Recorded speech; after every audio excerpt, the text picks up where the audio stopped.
राज्यसभा का exclusive power, Rajya Sabha का सबसे इंपॉर्टेंट एक्सक्लूसिव पावर है creation of all India services.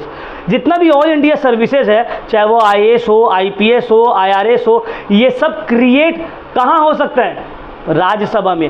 कल को अगर राज्यसभा को लगा कि यार इंडिया में टीचिंग का क्वालिटी बहुत ख़राब हो जा रहा है, हम लोग को बेस्ट टैलेंट अट्रैक्ट करना होगा टीचर बनने के लिए, तो इसके लिए हम लोग क्या करते हैं, एक नया ऑल इंडिया सर्विस निकालते हैं ITS नाम से, इंडियन टीचिंग सर्विसेज, कि जो भी बेस्ट टीचर है इंडिया का वो इसमें अप्लाई करे और उसका वही पावर रहेगा जो एक IAS IPS ऑफिसर का रहता है। पूरा एजुकेशन सिस्टम को वो चेंज करेगा। तो एक नया टाइप का ऑल इंडिया सर्विस निकाल दिया ITS, इंडियन टीचिंग सर्विसेज। तो ये कौन क्रिएट कर सकता है इस पोस्ट को? राज्यसभा। लोकसभा इसको क्रिएट नहीं कर सकता है, राज्यसभा ही चाहे तो ऑल इंडिया सर्विस क्रिएट कर सकता है। क्लियर हो गया पॉइंट? ये एक्सक्लूसिव पावर है राज्यसभा का, लोकसभा का नहीं है। नेक्स्ट, फाइनेंशियल मैटर में लोकसभा का ज़्यादा पावर है, राज्यसभा को उतना पावर नहीं है। लोकसभा को क्यों इतना पावर दिया गया है फाइनेंशियल मैटर में? इसलिए दिया गया है क्योंकि लोकसभा का जो मेंबर है वो लोग directly elected from the people है। पीपल उसको डायरेक्टली, इंडिया का जनता जो है, भारत का जनता डायरेक्टली वोट करके लोकसभा का मेंबर्स लोग को चुना है। इसीलिए लोकसभा का मेंबर लोग के पास फाइनेंशियल, पैसा से रिलेटेड पावर ज़्यादा है। क्यों? क्योंकि पैसा किसका है? जनता का। तो पावर उसके पास रहना चाहिए जिसको जनता चुना है। राज्यसभा का मेंबर को जनता चुना नहीं है। क्लियर हो रहा है मेरा पॉइंट? हम क्या बोलने मांग रहे हैं? The money belongs to the people, therefore it must be given in the hands of those who are directly elected by the people. यही रीज़न की वजह से लोकसभा का मेंबर्स लोग के पास फाइनेंशियल पावर ज़्यादा है, क्योंकि वो लोग डायरेक्टली इलेक्ट होकर आए हैं और पैसा लोगों का है। तो लोग जिसको डायरेक्ट इलेक्ट किए उसी के हाथ में पैसा जाना चाहिए। आज हम लोगों का द यूनियन पार्लियामेंट का सेकेंड क्लास है। द यूनियन पार्लियामेंट का आज हम लोगों का सेकेंड क्लास है, डे 2 है। लास्ट क्लास हम लोग हाफ किए थे और आज जो है हम लोग नेक्स्ट हाफ को कंप्लीट करेंगे। ठीक है, तो आज हम लोग स्टार्ट करते हैं। सबसे पहले हम लोग स्टार्ट करते हैं आज powers and functions of the union parliament. ठीक है, आज हम लोग क्या स्टार्ट कर रहे हैं? Powers and functions of union parliament. अच्छा, पार्लियामेंट में कितना हाउस है? 2। क्या क्या नाम है? लोकसभा एंड राज्यसभा। तो आज हम लोग पढ़ेंगे, स्टार्ट करेंगे कि ये दोनों हाउसेस का क्या पावर और फंक्शंस है। सबसे पहले आता है लेजिस्लेटिव पावर्स। तो सबसे पहला पावर क्या है? पावर्स एंड फंक्शन में सबसे पहला power legislative power. Legislative power का मतलब क्या होता है? लेजिस्लेटिव पावर का मतलब होता है power related to make laws. ठीक है, लेजिस्लेटिव पावर का मतलब है power to make laws. Parliament के पास पावर है कानून बनाने का, लॉज बनाने का। तो इसके हेडिंग्स में, इसके अंडर में हम लोग देखेंगे लेजिस्लेटिव पावर क्या क्या है पार्लियामेंट का। पहला है matters in union list and concurrent list. ध्यान से समझना है इस बात को, ठीक है? Matters in union list and concurrent list. India में जो लॉ बनता है ना, वो लॉ बनाने का 3 लिस्ट है। 3 लिस्ट है। एक लिस्ट है यूनियन लिस्ट, दूसरा है स्टेट लिस्ट, तीसरा है कॉन्करेंट लिस्ट। इंडिया में जो लॉ बनता है कितने लिस्ट में बनता है? 3 लिस्ट में, यूनियन, स्टेट और कॉन्करेंट। यूनियन लिस्ट में सिर्फ यूनियन गवर्नमेंट ही लॉ बनाएगा, यूनियन पार्लियामेंट ही लॉ बनाएगा। मतलब पार्लियामेंट किस में बनाएगा लॉ? यूनियन लिस्ट में। स्टेट गवर्नमेंट वो किस में लॉ बनाएगा? स्टेट लिस्ट में। और कॉन्करेंट लिस्ट में कौन लॉ बनाएगा? दोनों मिलकर बनाएगा। यूनियन लिस्ट में सिर्फ पार्लियामेंट, स्टेट लिस्ट में स्टेट लेजिस्लेटिव असेंबली, और कॉन्करेंट लिस्ट में दोनों मिलकर लॉ बनाएगा। जो मैटर यूनियन लिस्ट में है उस मैटर से रिलेटेड लॉ सिर्फ यूनियन गवर्नमेंट बना सकता है। जैसे कि फॉरेन रेलवे से रिलेटेड लॉ कोई भी स्टेट गवर्नमेंट नहीं बना सकता, क्योंकि रेलवे का मैटर यूनियन लिस्ट में। जो स्टेट लिस्ट में है उसमें लॉ सिर्फ स्टेट गवर्नमेंट बनाएगा। जैसे कि एग्रीकल्चर एंड ऑल से ज़्यादातर लॉ कौन बनाता है? स्टेट गवर्नमेंट बनाता है। और कॉन्करेंट लिस्ट जिसमें दोनों मिलकर लॉ बना सकता है, जैसे कि प्राइमरी एजुकेशन, ये क्या यूनियन कॉन्करेंट लिस्ट में, इसमें सेंट्रल गवर्नमेंट भी लॉ बना सकते हो और स्टेट गवर्नमेंट भी लॉ बना सकता है। क्लियर हो गया? तो पहला पावर लेजिस्लेटिव पावर क्या है? जो मैटर यूनियन लिस्ट और कॉन्करेंट लिस्ट में उसमें लॉ कौन बनाएगा? पार्लियामेंट बनाएगा। अच्छा, अगर कॉन्करेंट लिस्ट में ऐसा हो गया कि स्टेट गवर्नमेंट भी लॉ बना दिया है और यूनियन गवर्नमेंट भी लॉ बना दिया है, तो किसका लॉ को माना जाएगा? यूनियन गवर्नमेंट का। समझ में आ रहा है? कॉन्करेंट लिस्ट में बना तो दोनों ही सकता है, लेकिन अगर दोनों लॉ एक दूसरे के अगेंस्ट जा रहे हैं तो जो यूनियन पार्लियामेंट जो लॉ बनाया वो प्रीवेल करेगा स्टेट के ऊपर। Clear point? ये मैटर हो गया। चलो दूसरा आते हैं, matters in state list. Sir अभी तो आप बोले कि स्टेट लिस्ट में पार्लियामेंट लॉ नहीं बना सकते, अब अपने बात से मुखर कैसे सकते हैं? हम अपने बात से मुखर नहीं रहे। स्टेट लिस्ट में लॉ स्टेट गवर्नमेंट ही बनाएगा, बट पार्लियामेंट भी स्टेट लिस्ट में एक्सेप्शनल केसेस में लॉ बना सकता है। वो क्या एक एक्सेप्शनल केसेस है जिसमें पार्लियामेंट लॉ बना सकता है? पहला एक्सेप्शनल केस, अगर इमरजेंसी चल रहा है, इंडिया पाकिस्तान में वॉर चल रहा है, इमरजेंसी सिचुएशन आया हुआ है, तो उस वक्त स्टेट लिस्ट में भी पार्लियामेंट लॉ बना सकता है। क्यों? क्योंकि उस वक्त इंडिया का सिक्योरिटी खतरा में है, कोई पूरा पावर यूनियन के पास आ गया, जो वो चाहेगा होगा। समझ में आ रहा है? दूसरा, अगर राज्यसभा 2/3 मेजॉरिटी मतलब 66% या 67% मेंबर्स राज्यसभा का खुद बोल रहे हैं पार्लियामेंट को कि लॉ बना दीजिए इस मैटर में, तो पार्लियामेंट लॉ बना देगा स्टेट लिस्ट में। तीसरा, अगर 2 या 2 से ज़्यादा स्टेट्स मिलकर बोल रहे हैं यूनियन पार्लियामेंट को कि भाई प्लीज़ ये मैटर में आप ही लॉ बनाइए, तो भी पार्लियामेंट लॉ इसमें बना देगा। तो 3 ऐसा कंडीशन है जब स्टेट लिस्ट में पार्लियामेंट लॉ बना सकता है। पहला condition during the time of emergency, दूसरा condition when the Rajya Sabha passes a resolution by 2/3 majority, तीसरा व्हेन 2 और more states tells the parliament to make laws. Clear हो गया पॉइंट? समझ में आ गया? चलो तीसरा है रेसिडुअरी पावर। ध्यान से समझना, ठीक है सर? रेसिडुअरी पावर का मतलब क्या है?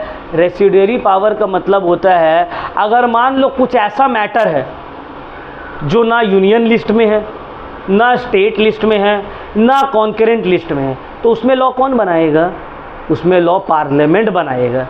और इसी पावर को पार्लियामेंट का क्या बोला जाता है? Residuary power. The matter which is not listed in any of the 3 list, the parliament has the power to make laws in that matter. Such power is known as residuary power. Clear हो रहा है point कि फिर से समझाई? नहीं समझ में आया? ओवैस देखो, हम तुम लोग को बताए कि बाबू यूनियन लिस्ट में लॉ पार्लियामेंट बनाएगा, स्टेट लिस्ट में लॉ स्टेट गवर्नमेंट बनाएगा, और कॉन्करेंट लिस्ट में लॉ दोनों मिलके बनाएगा, है ना? फिर हम बताए कि कॉन्करेंट लिस्ट में अगर दोनों में झमेला होता है, दोनों के लॉ के बीच में, तो जो पार्लियामेंट लॉ बनाया है वो सुपरसीड कर जाएगा। स्टेट लिस्ट में हम बताए कि बाबू लॉ तो स्टेट लिस्ट में स्टेट गवर्नमेंट ही बनाएगा, बट इमरजेंसी सिचुएशन में पार्लियामेंट भी लॉ बना सकता है उसमें। क्लियर हो गया पॉइंट? फिर हम बोले रेसिडुअरी पावर, कुछ ऐसा मैटर जो तीनों लिस्ट में से किसी में भी नहीं है, तो वो लिस्ट में लॉ कौन बनाएगा? वो लिस्ट में लॉ पार्लियामेंट बनाएगा। और यही पावर पार्लियामेंट का to make law in the matter which is not mentioned in any of the 3 list is known as residuary power. समझ में आया? क्लियर हुआ पॉइंट? अब नेक्स्ट है ऑर्डिनेंस। ऑर्डिनेंस क्या होता है? What do you mean by ordinances? देखो, लॉ कौन बनाता है? पार्लियामेंट। पार्लियामेंट अगर सेशन में नहीं है, छुट्टी में है, और कोई लॉ का ज़रूरत पड़ गया तो क्या होगा? समझ में आ रहा है मेरा बात? पार्लियामेंट का पावर है लॉ बनाने का, लॉ बनाएगा पार्लियामेंट। बट अगर पार्लियामेंट छुट्टी में है, छुट्टी होता है ना पार्लियामेंट, कभी हम लोग सेशंस पढ़ेंगे, छुट्टी में, अब लॉ का ज़रूरत पड़ गया तो क्या किया जाएगा? तब लॉ तो बन नहीं सकते। तो लॉ की जगह में क्या होता है ना, ऑर्डिनेंस पास कर दिया जाता है। प्रेसिडेंट ऑर्डिनेंस पास कर देता है। ऑर्डिनेंस भी एक तरह का लॉ ही है, लेकिन टेम्परेरी टाइम के लिए, जब तक पार्लियामेंट सेशन में ना आ जाए। एक बार पार्लियामेंट सेशन में आता है, इस ऑर्डिनेंस को पार्लियामेंट के सामने रखा जाएगा। अगर पार्लियामेंट उसको एक्सेप्ट कर लिया तो वो लॉ बन जाएगा, एक्सेप्ट नहीं किया तो वो कैंसिल, ख़त्म। क्लियर हुआ पॉइंट? समझ में आया या नहीं? Legislative powers 1 2 3 4 matters in the union. देखो हम कितने अच्छे से ब्रेक कर करके तुम लोगों को समझा रहे नॉर्मल लैंग्वेज में। Legislative power 4, matters in the union list and concurrent list, matters in the state list, ordinances और रेसिडरी पावर। समझ में आ गया होगा होपफुली। चलो अब हम लोग आते हैं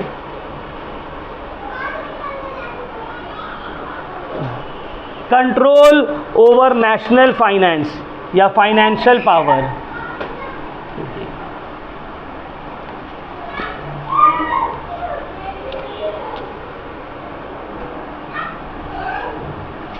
control over national finance.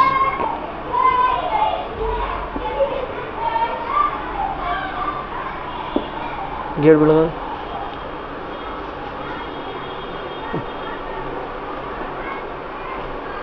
Lock मत करना है। हाँ बस ठीक। कंट्रोल ओवर नेशनल फाइनेंस, या इसको हम लोग बोलते हैं फाइनेंशियल पावर। ठीक है, इसको हम लोग क्या बोलते हैं? और इसको हम लोग बोलते हैं फाइनेंशियल पावर। पार्लियामेंट का फाइनेंशियल पावर क्या क्या है, इसको पढ़ लेते हैं हम लोग। Number 1, budget.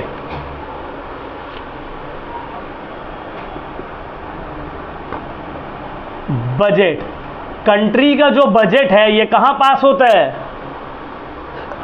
पार्लियामेंट में। पार्लियामेंट का कौन सा हाउस में? लोकसभा में। ठीक है, लोकसभा जो है बजट डिसाइड करता है किसका? कंट्री का। अपना एजुकेशन में कितना खर्चा करना है, हेल्थ में कितना खर्चा करना है। समझ में आ रहा है? पहले ना बजट का 2 पार्ट रहता था, एक होता था जनरल बजट, एक होता था रेलवे बजट।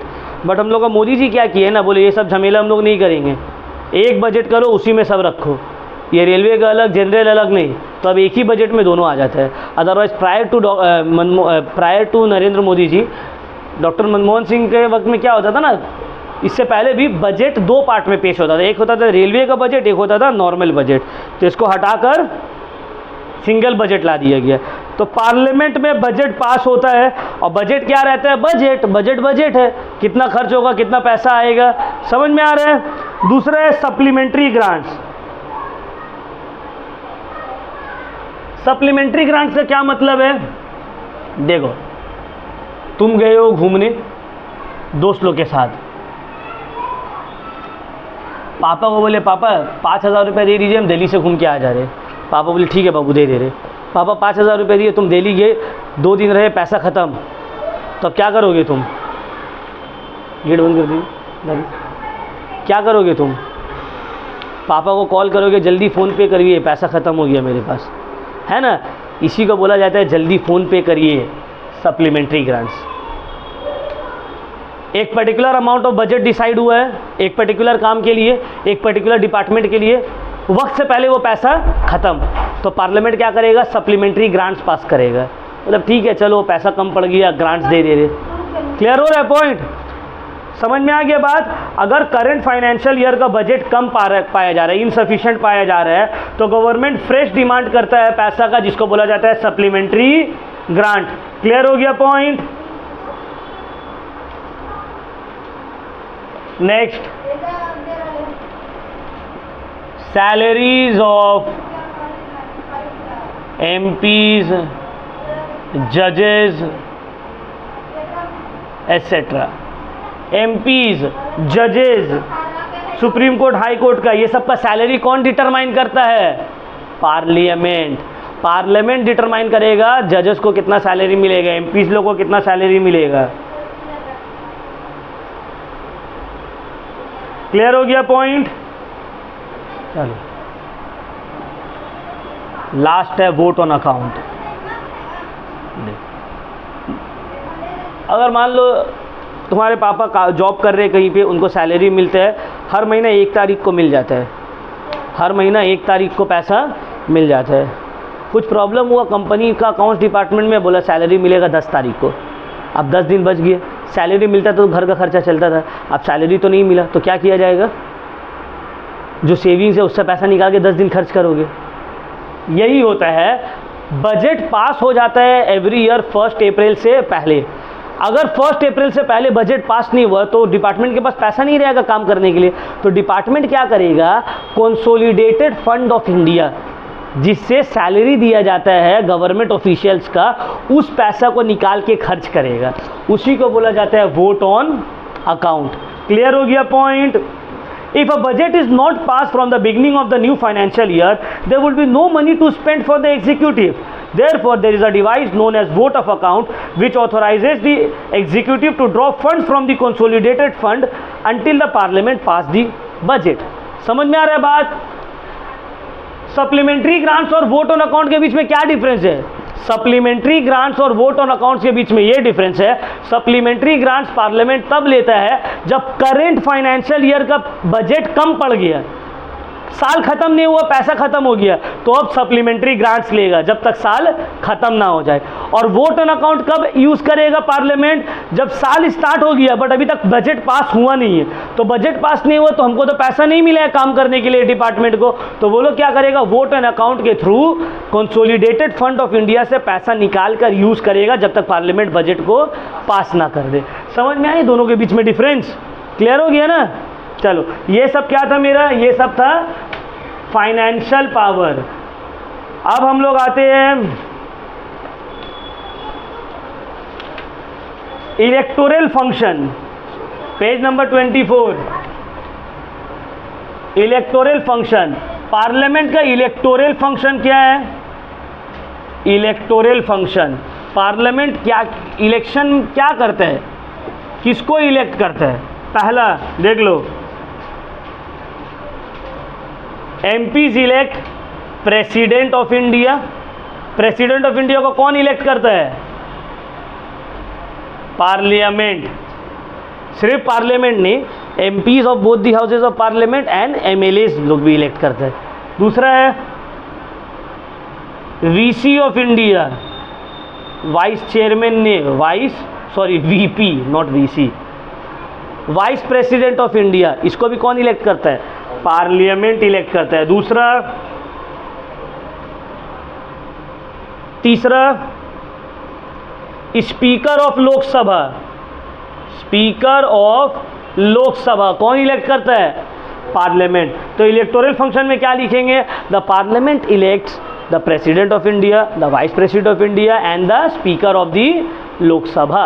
Clear point? ये सब क्या था? Electoral function. नेक्स्ट आते हैं हम लोग जुडिशियल पावर्स में या जुडिशियल फंक्शंस में। पार्लियामेंट का जुडिशियल पावर क्या है?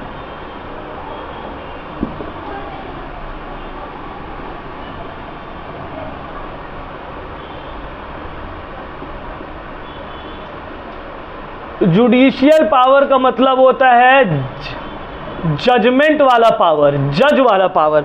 तो पार्लियामेंट के पास क्या पावर है जज वाला? पहला, number 1, the parliament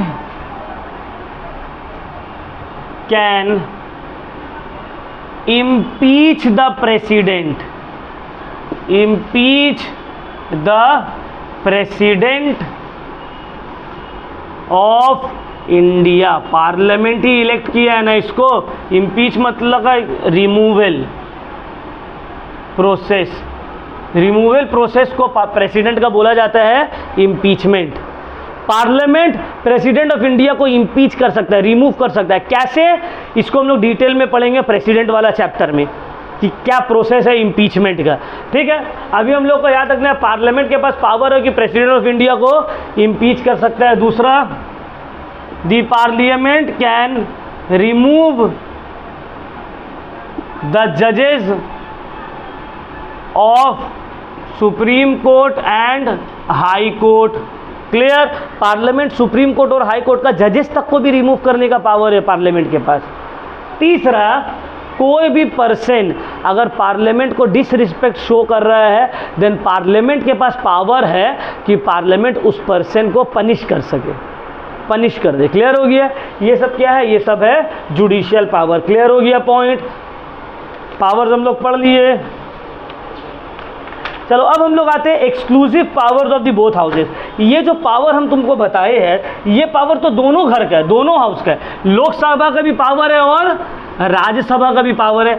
exclusive power का मतलब होता है जो सिर्फ लोकसभा के पास है और जो सिर्फ राज्यसभा के पास है, एक्सक्लूसिव। तो एक्सक्लूसिव पावर क्या क्या है, एक्सक्लूसिव पावर्स। तो पहले हम लोग देख लेते हैं लोकसभा का एक्सक्लूसिव पावर क्या है, फिर हम लोग देखेंगे राज्यसभा का एक्सक्लूसिव पावर क्या है। तो चलो पहले आते हैं फाइनेंशियल मैटर में। फाइनेंशियल मैटर में फाइनेंशियल मैटर्स लोकसभा का ज्यादा पावर। देखो फाइनेंशियल मैटर में लोकसभा का ज्यादा पावर है, राज्यसभा को उतना पावर नहीं है। लोकसभा को क्यों इतना पावर दिया गया है फाइनेंशियल मैटर में, इसलिए दिया गया है क्योंकि लोकसभा का जो मेंबर है वो लोग directly elected from the people है। पीपल उसको डायरेक्टली, इंडिया का जनता जो है, भारत का जनता डायरेक्टली वोट करके लोकसभा का मेंबर्स लोग को चुना है। इसीलिए लोकसभा का मेंबर लोग के पास फाइनेंशियल, पैसा से रिलेटेड पावर ज्यादा है। क्यों, क्योंकि पैसा किसका है, जनता का। तो पावर उसके पास रहना चाहिए जिसको जनता चुना है। राज्यसभा का मेंबर को जनता चुना नहीं है। क्लियर हो रहा है मेरा पॉइंट, हम क्या बोलने मांग रहे हैं, the money belongs to the people, therefore it must be given in the hands of those who are directly elected by the people. यही रीजन की वजह से लोकसभा का मेंबर्स लोग के पास फाइनेंशियल पावर ज्यादा है क्योंकि वो लोग डायरेक्टली इलेक्ट होकर आए हैं और पैसा लोगों का है। तो लोग जिसको डायरेक्ट इलेक्ट किए उसी के हाथ में पैसा जाना चाहिए। क्लियर हुआ पॉइंट। तो क्या क्या पावर है फाइनेंशियल मैटर में, पहला मनी बिल। मनी बिल जो है वो सिर्फ लोकसभा में ही इंट्रोड्यूस हो सकता है, राज्यसभा में मनी बिल इंट्रोड्यूस नहीं हो सकता है। लोकसभा में ही मनी बिल इंट्रोड्यूस होगा और पास होकर राज्यसभा के पास जाएगा। राज्यसभा मनी बिल में सिर्फ सजेशन दे सकता है कि बाबू इसको चेंज कर दो ना, फोर्स नहीं कर सकते हैं कुछ। और राज्यसभा के पास सिर्फ 14 दिन का समय रहता है मनी बिल को पास करने का। अगर 14 दिन के अंदर राज्यसभा मनी बिल को पास नहीं करता है तो ये मान लिया जाता है कि राज्यसभा से वो पास हो गया। समझ में आ रहा है बात। तो पावर पूरा किसके पास आ गया, लोकसभा। लोकसभा ही डिसाइड किया, वो सजेशन देगा, मानना है मानो, नहीं मानना है मत मानो। 14 दिन के अंदर बिल तुमको रिटर्न करना है, नहीं दोगे तो वो मान दिया जाएगा पास। क्लियर। तो एक्सक्लूसिव पावर लोकसभा का। दूसरा, अभी हम लोग ग्रांट्स का बात किए ना, ग्रांट्स भी कहाँ पास होता है, लोकसभा में। ग्रांट्स भी कहाँ पास होगा, लोकसभा में। राज्यसभा का ग्रांट से कोई लेना देना नहीं है। क्लियर हो गया पॉइंट, समझ में आया। इसलिए बोले ना, पैसा से रिलेटेड जितना पावर है सब लोकसभा के पास है, राज्यसभा के पास उतना नहीं है। चलो अब आते हैं union council of minister. Union council of minister is responsible only to the Lok Sabha. Council of minister जो है ये लोग जवाबदेह है सिर्फ लोकसभा में, राज्यसभा में नहीं। क्या मतलब है, देखो लोकसभा में इलेक्टेड मेंबर्स है, इलेक्ट होकर आए, तो लोकसभा में उन लोग का जवाब देना पड़ेगा। अगर लोकसभा में गवर्नमेंट के पास मेजॉरिटी नहीं रहा ना तो गवर्नमेंट फेल हो जाएगा, गवर्नमेंट का कॉन्फिडेंस खत्म हो जाएगा पार्लियामेंट से, गवर्नमेंट को रिज़ाइन करना पड़ेगा, गवर्नमेंट कोलैप्स हो जाएगा। तो इसीलिए बोला गया काउंसिल ऑफ मिनिस्टर जो है, union council of minister, they are responsible only in the Lok Sabha. Rajya Sabha में वो लोग रिस्पॉन्सिबल नहीं है। नेक्स्ट है no confidence motion can only be passed in the Lok Sabha. क्या मतलब है? नो कॉन्फिडेंस मोशन का मतलब होता है ना कि भाई गवर्नमेंट के पास मेजॉरिटी नहीं है, मेजॉरिटी को प्रूव करो, और मेजॉरिटी को प्रूव करने को ही क्या बोला जाता है? नो कॉन्फिडेंस मोशन, कि आपके पास कॉन्फिडेंस नहीं है हाउस का। अगर आप मेजॉरिटी प्रूव कर दिए ठीक है, नहीं मेजॉरिटी प्रूव कर पाए तो आपका सरकार गिर जाएगा, फिर से इलेक्शन होगा, नया गवर्नमेंट फॉर्म होगा। तो ये नो कॉन्फिडेंस मोशन कहाँ पास हो सकता है? लोकसभा। राज्यसभा में नो कॉन्फिडेंस मोशन पास नहीं हो सकता है। तो ये सब जितना भी पावर था किसका था? लोकसभा। तो भाई राज्यसभा का कोई पावर नहीं है एक्सक्लूसिव पावर्स। यस, बहुत सारा पावर्स है जो राज्यसभा का भी है, जिसमें लोकसभा कुछ नहीं कर सकता है। जिसमें से सबसे बड़ा पावर जो है वो है पहला, creation of all India service. Creation of all India service. All India service का क्या मतलब होता है? आईएएस, आईपीएस, आईएफएस, आईआरएस, ये सब सुने हो ना? Indian police service, Indian revenue service, Indian administrative service officers लोग। कल को अगर पार्लियामेंट को लगा कि यार टीचिंग का क्वालिटी इंडिया में ख़राब हो जा रहा है, हम लोग को बेस्ट टीचर्स लोग को, समझ लो बात को, कल को अगर पार्लियामेंट को लगता है, ये जो हम पॉइंट लिखे हैं, राज्यसभा का एक्सक्लूसिव पावर, राज्यसभा का सबसे इंपॉर्टेंट एक्सक्लूसिव पावर है creation of all India services. जितना भी ऑल इंडिया सर्विसेज है, चाहे वो आईएएस हो, आईपीएस हो, आईआरएस हो, ये सब क्रिएट कहाँ हो सकता है? राज्यसभा में। कल को अगर राज्यसभा को लगा कि यार इंडिया में टीचिंग का क्वालिटी बहुत ख़राब हो जा रहा है, हम लोग को बेस्ट टैलेंट अट्रैक्ट करना होगा टीचर बनने के लिए, तो इसके लिए हम लोग क्या करते हैं? एक नया ऑल इंडिया सर्विस निकालते हैं आईटीएस नाम से, इंडियन टीचिंग सर्विसेज, कि जो भी बेस्ट टीचर है इंडिया का वो इसमें अप्लाई करे और उसका वही पावर रहेगा जो एक आईएएस आईपीएस ऑफिसर का रहता है। पूरा एजुकेशन सिस्टम को वो चेंज करेगा। तो एक नया टाइप का ऑल इंडिया सर्विस निकाल दिया आईटीएस, इंडियन टीचिंग सर्विसेज। तो ये कौन क्रिएट कर सकता है इस पोस्ट को? राज्यसभा। लोकसभा इसको क्रिएट नहीं कर सकता है, राज्यसभा ही चाहे तो ऑल इंडिया सर्विस क्रिएट कर सकता है। क्लियर हो गया पॉइंट? ये एक्सक्लूसिव पावर है राज्यसभा का, लोकसभा का नहीं है। नेक्स्ट आता है matters in the state list. Matters in the state list. State list में कोई मैटर है, ठीक है? स्टेट लिस्ट का मैटर में पार्लियामेंट कब लॉ बना सकता है?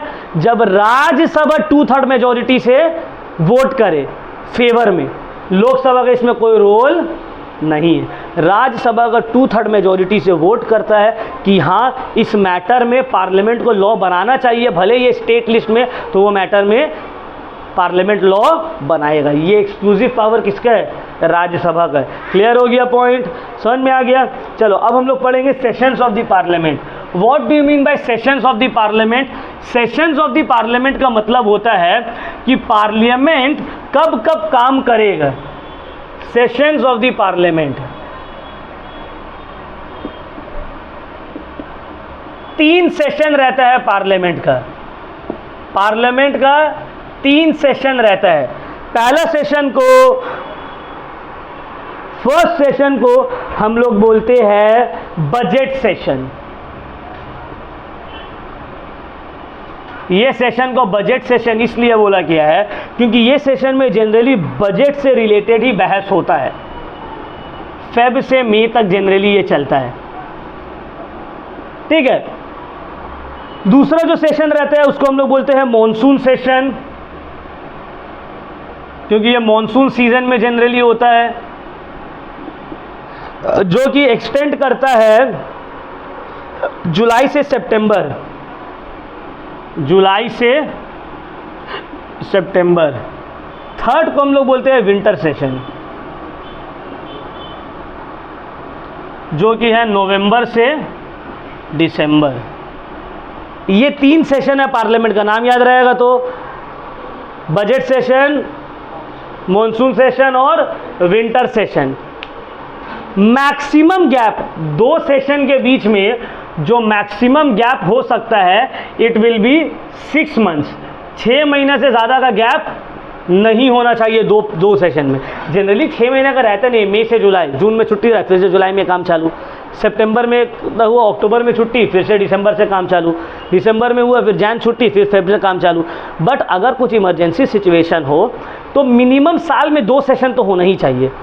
6 महीने से ज़्यादा गैप 2 सेशन के बीच में नहीं हो सकता है। ये सब MCQ में क्वेश्चन आएगा। What should be the maximum gap between the 2 sessions of the parliament? 6 months. How many sessions of parliament are there? 3। Budget, winter session, और budget, monsoon and winter. Clear हो गया पॉइंट? सेशन का मतलब क्या है, कितना session होता है, और सेशंस का नाम क्या है, 2 सेशन के बीच में मैक्सिमम कितना गैप रहना चाहिए। चलो अब आते हैं हम लोग क्वेश्चन आवर। इंपॉर्टेंट वर्क में क्वेश्चन आवर का मतलब क्या है? क्वेश्चन आवर देखो, जैसे ही दोनों हाउसेस जो है स्टार्ट होता है, डेली सुबह हुआ हाउस स्टार्ट हो गया। अब हाउस स्टार्ट होने के बाद जो पहला घंटा रहता है, फर्स्ट 1 आवर जो रहता है, उसमें ओपोजिशन लोग गवर्नमेंट से क्वेश्चंस करता है, सवाल करता है। इसी आवर को बोला जाता है क्वेश्चन आवर। समझ में आया? तो क्वेश्चन आवर मतलब उससे पॉलिसी से रिलेटेड सवाल किया जाएगा। अब 3 तरह का क्वेश्चन रहता है। एक रहता है स्टार्ट क्वेश्चन, जिसमें आपको on the spot, on the floor of the house जवाब देना पड़ेगा। दूसरा होता है अनस्टार्ट क्वेश्चन, जिसमें आपको रिटन फॉर्म में जवाब देना होगा। तीसरा होता है शॉर्ट नोटिस क्वेश्चन, जो कि एकदम अर्जेंट मैटर का क्वेश्चन है और जिसको आपको 10 दिन का नोटिस के अंदर जवाब देना है। ठीक है, तो क्लियर हो गया क्वेश्चन आवर का मतलब? क्वेश्चन आवर का मतलब the first hour of the parliament as the parliament commences its business. ठीक है, चलो नेक्स्ट आते हैं no confidence motion. No confidence motion का क्या मतलब है? देखो, जब ऑपोजिशन को लगता है कि गवर्नमेंट फॉर्म करने के लिए मेजॉरिटी चाहिए। हम लोग के पार्लियामेंट में कितना सीट है? 545। 545 का आधा कितना हो गया? बोलो। 273। कोई भी पार्टी को गवर्नमेंट फॉर्म करने के लिए 273 सीट लाना पड़ेगा। ठीक है, मान लो 275 सीट एक लाता है तो गवर्नमेंट फॉर्म कर लिया। थोड़ा दिन बाद अपोजिशन को शक हुआ कि यार इसका 3-4 लोग जो है, 3-4 MP जो है, इसको हम लोग अपने पास बुला लेते हैं, वो लोग छोड़ देगा, पार्टी छोड़ दे, हम लोग के पास आ जाए। अब ये घट के मान लो 10 बाघ ही निकल गया तो 265 बच गया। सरकार ये चला रहा है, ओपोजिशन को पता चला, ओपोजिशन बोला नो कॉन्फिडेंस मोशन लोकसभा में लेके आओ। नो कॉन्फिडेंस मोशन आया लोकसभा में। अब बोला गया गवर्नमेंट को कि आप अपना मेजॉरिटी प्रूफ करिए, आप प्रूफ करिए कि आपके पास मेजॉरिटी है लोकसभा में। सब वोट करेगा, वोटिंग होगा। अगर वोटिंग में मेजॉरिटी मिल गया लोकसभा में गवर्नमेंट को तो गवर्नमेंट रहेगा, अगर नहीं मिला तो गवर्नमेंट रिज़ाइन कर देगा। क्लियर हो गया पॉइंट? समझ में आया नो कॉन्फिडेंस मोशन का मतलब?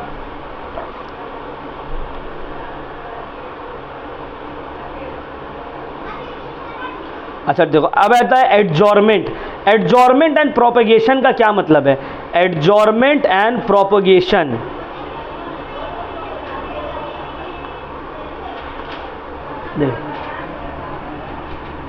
लास्ट है ये। ठीक है, एडजॉर्मेंट, प्रोपेगेशन। ठीक है, एडजॉर्मेंट एंड प्रोपेगेशन। अब क्या मतलब है एडजॉर्मेंट का और क्या मतलब है प्रोपेगेशन का? एडजॉर्मेंट का मतलब होता है सिटिंग ऑफ द हाउस को सस्पेंड कर दो। स्टार्ट हुआ मीटिंग, चिल्ला चिल्ली चालू, यहाँ से वो फेंक रहा चेयर, वहाँ से ये फेंक, होता है ना पार्लियामेंट में। इतना हो गया कि सिचुएशन कंट्रोल नहीं हो रहा है, हाउस को एडजॉर्न कर दिया गया। एडजॉर्न मतलब आज का कार्रवाई खत्म, आज कुछ काम नहीं होगा, अब कल होगा। हाउस का सिटिंग को सस्पेंड कर दिया गया कि आज हाउस फंक्शन नहीं करेगा, इसको बोला जाता है एडजॉर्नमेंट। ये कौन करता है? स्पीकर या फिर चेयरमैन। लोकसभा में स्पीकर, राज्यसभा में चेयरमैन। एडजॉर्नमेंट कौन करता है? लोकसभा में स्पीकर, राज्यसभा में चेयरमैन। अब आते हैं प्रोपेगेशन। प्रोपेगेशन का मतलब होता है कि वो सेशन को ही पूरा कैंसिल कर दिया जाए, वो सेशन को ही पूरा कैंसिल कर दिया जाए। क्या मतलब है सर सेशन को ही कैंसिल कर दिया जाए? अभी चल रहे हैं विंटर सेशन, ठीक है, विंटर सेशन चल रहा है। पहला दिन लड़ाई, दूसरा दिन लड़ाई, तीसरा दिन लड़ाई, काम हो ही रहा नहीं। प्रेसिडेंट गुस्सा हो गया, प्रेसिडेंट बोला ये सेशन को कैंसिल करो, कुछ नहीं होगा, अब नेक्स्ट सेशन में बात होगा जो होगा। तो इसको बोला जाता है, क्या बोला जाता है इसको? प्रोपगेशन। जब पूरा सेशन को कैंसिल कर दिया जाता है, सस्पेंड कर दिया जाता है, उसको बोला जाता है प्रोपगेशन।